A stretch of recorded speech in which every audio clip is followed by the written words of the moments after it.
Yeah, so I studied ocean science and geography over in the UK. And when I sort of finished my degree, I wanted to go and travel. When I'd previously been over to Australia and knew I wanted to kind of come out here and spend a bit of time over here. So came over on a working visa, found myself up the East Coast and sort of fell in love with the Whitsundays and the Great Barrier Reef, really. And started working for ocean rafting. Started as a host, now skippering and do the environmental manager role. And it kind of all the things connected with the day tours there, which is really great.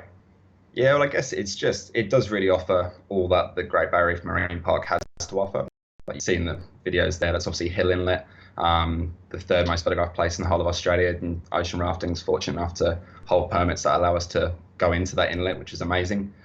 You've got all the inshore fringing reef, you've got the outer reef and Heart Reef, as well as 74 islands and seasonal visitors with the marine life and things as well. So it's a pretty amazing place, and every trip kind of is a little bit different.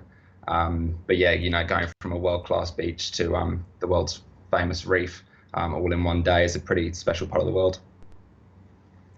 So the Great Eight is sort of just the famous kind of eight that people really want to see when they come to the reef. So you've got from whales to manta rays to the Maori wrasse, sharks, turtles, um, big cods. It's quite a subjective thing. I'd say one thing that's not on there that maybe could be is dolphins. You just saw the video of dolphins there. But the Whitsundays really is a hub for all of those. And we're kind of in that season now. We're approaching that season where we're coming out of the turtle mating season and we're entering the manta ray and whale season. So with the humpback whales sort of make their way up the coast in the next month or so. What sort of things can guests expect to appreciate?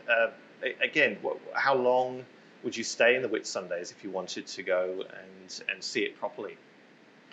Yeah, I think the Whitsundays is great for that. Really, people often come to Australia on very tight schedules, and people often only have the one day, which is kind of why we offer what we do. You kind of can offer a real taste of the Whitsundays in that one day, from Whitehaven Beach to Hill Inlet to the snorkelling, as well as the island tours and all the marine life encounters you'll get in between. So it's the great for the one day. But in saying that, if you're here for a week or more, that's also a really amazing time to spend here in the Whitsundays, and there's plenty to see. So 74 islands, you're never going to see all of those in just the one trip.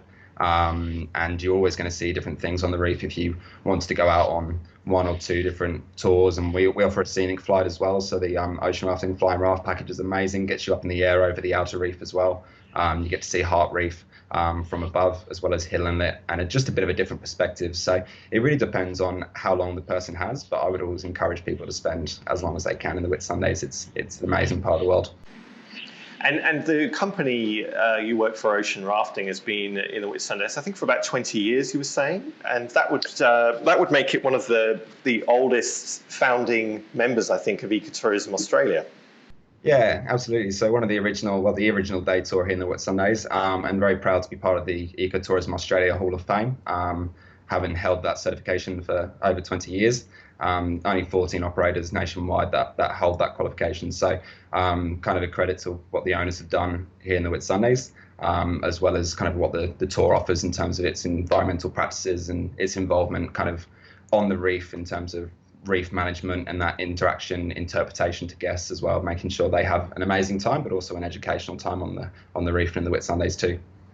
And what do you think it is that people take away from choosing to go out with a company that's accredited to that degree, and what kind of processes do you have to go through to gain that level of recognition?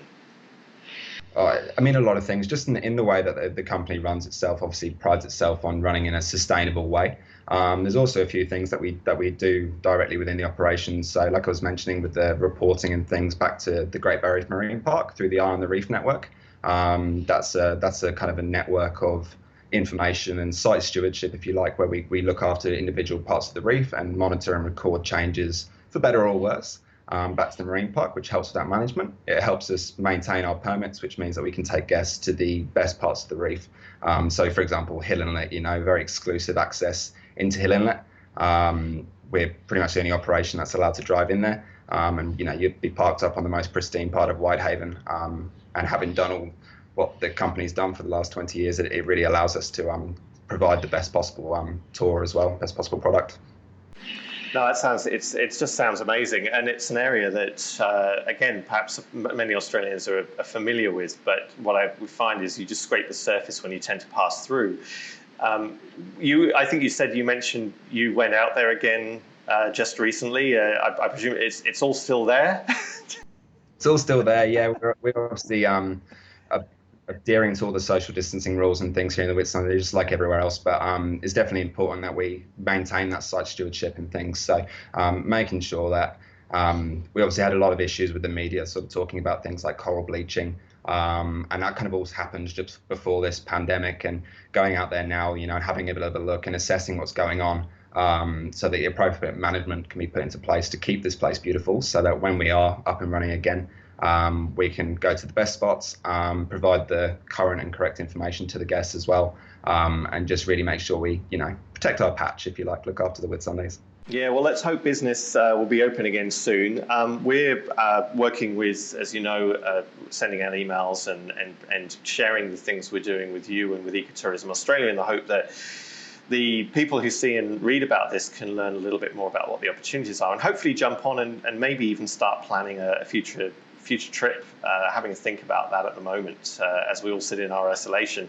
I can't imagine, I know it's enough for me, but for people like you that live and breathe the outdoors constantly, it must be quite a challenge to be stuck inside.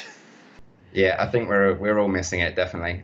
It was definitely very nice to be able to go out recently and get amongst it again. But with that said, we're just finding other ways to try and connect people with the reef. All our social media platforms are keeping things up to date with just what the Whitsundays is and what it has to offer. So hopefully, everyone will feel inspired and want to come and see us again once this is all over, so we can go and check out the Whitsundays.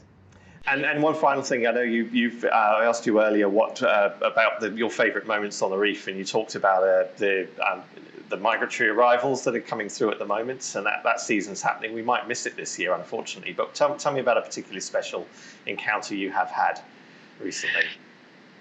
Yeah, I mean, I was saying to you earlier, it's a really hard one to kind of pinpoint. We have pretty amazing things out there, be it Whitehaven Beach on its day, or swimming with a turtle or manta rays. But yeah, the whales for me is one of those really special things. I mean, it was not last season before we had, I think the photo came up, I don't know if anyone saw or heard it, but the whale breach right in front of the boat there. So it is their mating and breeding location. So often the young are quite curious, and we do have various restrictions in place on how close we can approach them, but being incredibly curious animals there, it's some pretty amazing encounters. So having those up close encounters with something as big as that is just really incredible.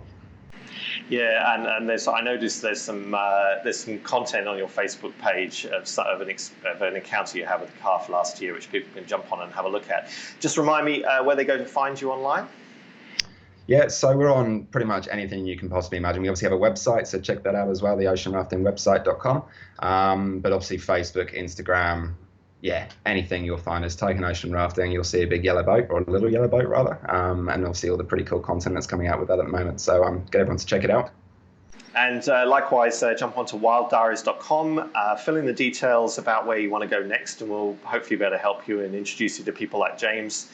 And we'll follow us on Facebook, and we'll provide some additional links that you can discover after watching this video. James, thank you very much for your time. Sorry for the slight technical hitches, and I think your answers were wonderful. It was really nice to meet you, and thanks again for putting your valuable time aside for us. You too. Thanks, Simon. No problem. Goodbye.